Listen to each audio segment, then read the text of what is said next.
Welcome, welcome back. And we are continuing to read Rising Above My Fears on My Wings of Faith. This is part 3 of 10. Chapter 3 Equipped. The chrysalis splits open, and the butterfly, with its wings crumbled and body bloated, crawls out. It immediately begins pumping fluid from its body into its wings to become equipped to fly. In about half an hour, the wings are fully extended and the body has assumed its final slim shape. Before it can fly, the butterfly must dry out for a couple of hours. It will remain inactive, its wings hanging slightly apart. When ready, the butterfly will take to the wind and fly. Now the day has come when the mother eagle shoves her eaglets from the nest. They fall uncontrollably until just before they hit the ground, Dad swoops down and scoops them up. This is known in eagle flight school as the swoop and scoop technique. This process is repeated until the eagle is able to fly by itself.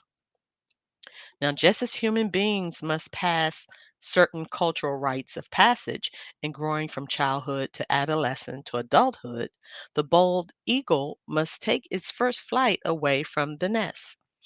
It must learn to fend for itself in the wild before it finally takes on the responsibilities of an adult eagle. After it takes its first awkward flight, it will begin a period of learning to roam over large distances, continually expanding its repertoire of flight, hunting, and basic survival skills. The young eagle stays near the nest, practicing its abilities to fly and to hunt, but primarily learning to soar. Now it is time for the human being to begin establishing who they are and who they will ultimately be, not just in the mind, but announcing it to the world. It is time for the adult stage to become resident. Intimacy versus isolation. Skills and abilities are put to the test to sharpen or eliminate. Learning is still occurring because in an ever changing world, there is much to learn and relearn, apply and reapply. It is time to realize that past events and experiences were a much needed process to bring us to this point in our lives, to begin to live, to begin to soar. We are equipped to meet the world and all its challenges. No, it is not all apparent. It is not all evident, but with faith it shall be manifested what we have internally built.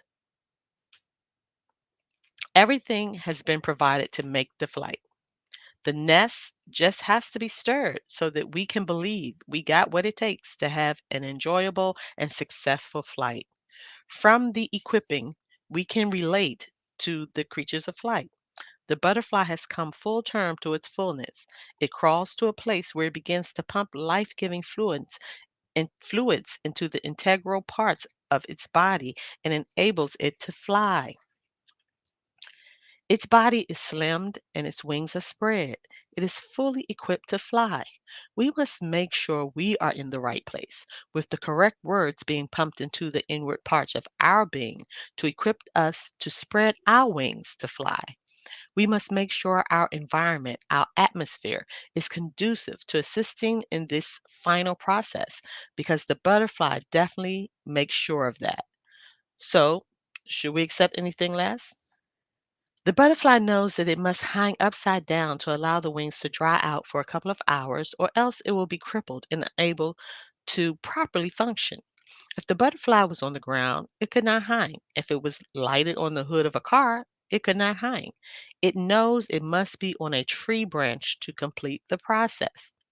We must become ever so conscious of our location, being in the right place at the right time, not just physically, but mentally, spiritually, and emotionally. If we are in the wrong place, the process of completion could be hindered or eliminated altogether. That is why so many of us are fragmented. We moved from the right place or settled in the wrong place during the time our wings needed to dry out. Some of us left the branch before our wings were dry. The process is not a minute or so, it can take a while, but we must endure to reap the reward. We know that the eagle is shoved out by its own caregiver and almost forced to fly and fend for itself. But during the first couple of attempts to fly, the caregivers are there to catch and lift up the eagle until he gets it right. Yes, we can relate here too. In our places of completion, we must make sure that the humans we have allowed in our lives surrounding us are those who are true and genuine caregivers. There exist those who will force you out of the nest to your demise, not for your good. In accepting the aid of caregivers we feel are true and genuine, we also must make sure we do not hang on to them too long. We will never fully develop if we do not cut the apron strings and finally exist in the nest alone. They have helped to prepare and equip us for such a time as this. We must practice and learn so we may fend for ourselves. I realize as human beings, life can be very difficult. Transitioning from one stage to the other, from one level to a higher level, can be overwhelming. But we must learn to build from the inside out. So when we experience difficulty or turbulence, we are rooted, steadfast, stable, and equipped to withstand and survive. The purpose of life, after all, is to live it, to taste experience to the utmost, to reach out eagerly and without fear for new and richer experience. Quote from Eleanor Roosevelt. So let us reflect on this chapter. Being equipped is a realization. Once realized, it must be embraced. Reflect on your experiences you have had in life. I recall a time when I was required to do far more than the other managers in our company. I learned and did what I was told, but could not understand why or how these skills would benefit me later on in life. Thank goodness I did not buck the learning and doing process to the point that I did not learn and embrace the skills. Because it is those very skills that I acquired during that time that I need to run my businesses at this present time. I was equipped then to handle the now. Think about your heartbreak, that relationship that went awry. It was ugly then, but it equipped you to avoid that same mistake. Now, when you see the telltale signs that led to that heartbreak event, you are equipped to evaluate and vacate. Recognize and accept what you felt at that time. Reject those feelings of bitterness, resentfulness, and everything else that can eat away at you on the inside and swallow up the tools that you gain as you're equipping for the now. Reassure your mind, spirit, and soul that what is left after your cleansing is what is needed to move forward.